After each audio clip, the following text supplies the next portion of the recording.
Hola. Me llamo Camila, tengo 31 años, y esta es la historia de cómo el desprecio, la traición y la ambición me llevaron a un camino donde juré que nunca más iba a dejar que nadie me pisoteara. Lo que viví no fue fácil, me dejó cicatrices profundas, pero también me convirtió en una mujer que jamás vuelve a doblar la cabeza ante nadie. Desde que era niña, siempre me hicieron sentir menos. Crecí en una familia donde el dinero lo era todo. Mi padre había levantado una pequeña empresa de importaciones, y para él el respeto solo se medía en cuentas bancarias. Mi madre, en cambio, solo estaba obsesionada con las apariencias, con el que dirán. Yo era la hija de en medio, la que nunca destacaba. Mi hermano mayor, Alejandro, era el orgullo de mi padre, inteligente, audaz, heredero natural de todo. Mi hermana menor, Mariana, era la princesa de mi madre, bonita, delicada, siempre rodeada de atenciones. Y yo era la sombra. Cuando intentaba opinar, me mandaban a callar. Cuando sacaba buenas notas, decían que no era suficiente. Cuando conseguía algún reconocimiento, mis padres lo minimizaban o lo comparaban con los logros de mis hermanos. Y así fui creciendo, aprendiendo a ser invisible. Pero lo peor llegó cuando conocí a Julián. Él era el mejor amigo de mi hermano Alejandro. Desde adolescente solía venir a casa, y aunque al principio casi ni me miraba, yo me enamoré de él en silencio. Tenía esa sonrisa fácil, esa seguridad de quien sabe que puede conquistar a cualquiera. Y lo hizo. A los 20 años, después de insistir, logré que me notara. No porque realmente me quisiera, sino porque yo estaba dispuesta a darle todo. Me aferré a él como quien cree haber encontrado un salvavidas, cuando en realidad era un ancla que me arrastraba al fondo. Me casé con Julián a los 23, contra la voluntad de mis padres. Mi madre decía que no era un buen partido, que era un oportunista. Mi padre se enfureció porque lo veía como alguien incapaz de igualar su nivel. Pero yo, ciega, lo defendí. Prefiero vivir en un cuarto pequeño con él que en una mansión sin amor, dije. Qué ingenua fui. Durante los primeros años, Julián fue encantador. O al menos lo parecía. Me hacía sentir que yo era suficiente, que no necesitaba la aprobación de nadie más. Me juraba amor eterno, me prometía que algún día tendríamos nuestra propia empresa y demostraríamos que podíamos superarnos solos. Y yo lo creí. Lo que no sabía era que, a escondidas, Julián mantenía negocios turbios con mi hermano Alejandro.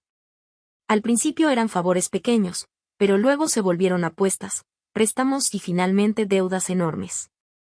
Y cuando el castillo de naipes se vino abajo, ¿adivinas a quién señalaron como responsable? A mí. Tu marido es un desastre, me dijo mi padre, mirándome con esa frialdad que me helaba la sangre. Siempre supimos que iba detrás de tu apellido, añadió mi madre, con un tono de burla. Y mi hermano Alejandro, hipócrita, me dio una palmada en el hombro fingiendo compasión. Camila, esto es lo que pasa cuando no escuchas a la familia. Ese día supe que para ellos yo no era hija, ni hermana, ni esposa. Era un estorbo. Julián me dejó con deudas que yo no había contraído, pero que llevaba mi firma porque él me había convencido de ayudarlo a invertir. Perdí el poco dinero que había ahorrado, perdí mi casa y terminé mudándome a un pequeño apartamento alquilado en las afueras. Y mientras yo trataba de sobrevivir, él desapareció. Literalmente. Se fue del país, dejando atrás no solo las deudas, sino también a mí, con una hija de 3 años en brazos. Sí, tenía una hija, Isabella. Ella se convirtió en mi razón para seguir adelante. Porque aunque todo el mundo me decía que me rindiera, que aceptara mi derrota, yo me miraba al espejo y veía esos ojitos que me necesitaban. Y juré que no iba a dejar que creciera sintiéndose invisible como yo. Pasaron los años. Trabajé en todo lo que pude, secretaria, recepcionista, asistente en una tienda de ropa. No me daba vergüenza ensuciarme las manos. Lo que sí me dolía era cada vez que mi familia aparecía para recordarme mi fracaso. Mariana, mi hermana, se casó con un empresario rico, y en las reuniones familiares no perdía oportunidad de mostrar su joyería o de lanzar comentarios como, al menos yo sí supe elegir bien. Mi padre, cada vez que me veía, solo decía, no esperes que te ayudemos. tú escogiste tu camino. Y yo, en silencio, guardaba todo. Las lágrimas, la rabia, el resentimiento. Un día, mientras trabajaba como secretaria en una oficina pequeña, tuve que organizar un evento empresarial. Era solo una reunión de inversionistas, nada especial. Pero ahí conocí a alguien que cambiaría mi destino, Víctor Ramírez. Víctor era un inversionista exitoso, uno de esos hombres que no necesitan presumir su dinero porque la seguridad se les nota en la mirada. Yo me encargué de atenderlo, de organizarle la agenda, de resolver detalles que los demás pasaban por alto. Y él lo notó. Al final del evento, me dijo algo que jamás olvidaré. Camila, tú tienes talento. No deberías estar tomando notas para otros. Deberías estar al frente. Al principio creí que era solo cortesía. Pero él insistió en hablar conmigo después. Me ofreció un empleo en su empresa, no como secretaria, sino como asistente de proyectos. Quiero ver qué puedes hacer cuando te den la oportunidad, me dijo. Y acepté. Ese fue el comienzo de mi nueva vida. Trabajé como nunca. Me levantaba a las 5 de la mañana, dejaba a Isabella en la escuela y pasaba el resto del día aprendiendo, estudiando, absorbiendo todo lo que podía. Y Víctor cumplió su palabra, cada vez me daba más responsabilidades, hasta que un día me dijo: Camila, quiero que lideres este proyecto. Es tuyo. Yo temblaba, pero lo hice. Y funcionó. En menos de 2 años, pasé de ser una mujer hundida en deudas a convertirme en una ejecutiva reconocida. Y con cada logro, con cada paso, la rabia que tenía guardada se transformaba en algo más, en hambre de justicia. Porque aunque había salido adelante, no olvidaba. No olvidaba a Julián y su traición. No olvidaba a mis padres y su desprecio. No olvidaba a mi hermana y su burla.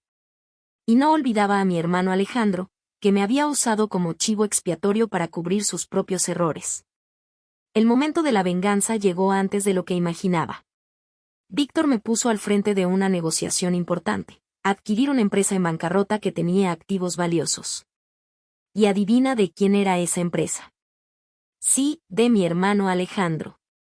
Había jugado demasiado con dinero sucio, y aunque mi padre trató de salvarlo, ya era tarde. La compañía estaba en ruinas. Cuando me senté frente a él, no me reconoció al principio. Vestía diferente, hablaba con seguridad, tenía un equipo detrás que me respaldaba. Yo era otra. Camila, susurró, incrédulo. Sí, hermano. Le sonreí con frialdad. Vengo a comprar lo que destruiste. Su cara se puso roja. Mi padre, que estaba en la sala, me miró con odio. Mi madre, nerviosa, me suplicaba con la mirada. Pero yo no estaba ahí para salvarlos. Estaba ahí para recuperar lo que me habían arrebatado.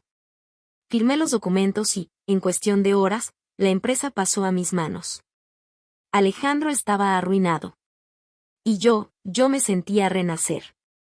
Esa fue la primera victoria. La segunda vino después, cuando Mariana, mi hermana, acudió a mí llorando porque su esposo millonario la había dejado por una mujer más joven. Quería que yo la ayudara, que le consiguiera un trabajo en la empresa. Eres mi hermana, me dijo. Y yo, mirándola a los ojos, respondí: sí, soy tu hermana. La misma a la que humillabas. Y no voy a ayudarte. La tercera victoria, la más dolorosa pero también la más necesaria, fue con Julián. Regresó al país, quebrado, buscando a Isabella. Quería presentarse como el padre arrepentido. Pero ya era tarde. Isabella no lo reconocía, no lo necesitaba. Y yo, con voz firme, le dije: te quitaste solo el derecho de llamarte padre el día que nos abandonaste. Lo denuncié por las deudas que aún estaban a su nombre y lo dejé enfrentar las consecuencias. Hoy, mientras escribo esta historia, miro a mi hija y sé que todo valió la pena. No soy la sombra de nadie. No soy la hija invisible, ni la hermana olvidada, ni la esposa ingenua. Soy Camila. La mujer que todos subestimaron, hasta que los hice caer. Y aprendí que la mejor venganza no es gritar ni pelear. Es levantarte, Triunfar y hacer que los que te despreciaron tengan que bajar la mirada cuando pasas frente a ellos.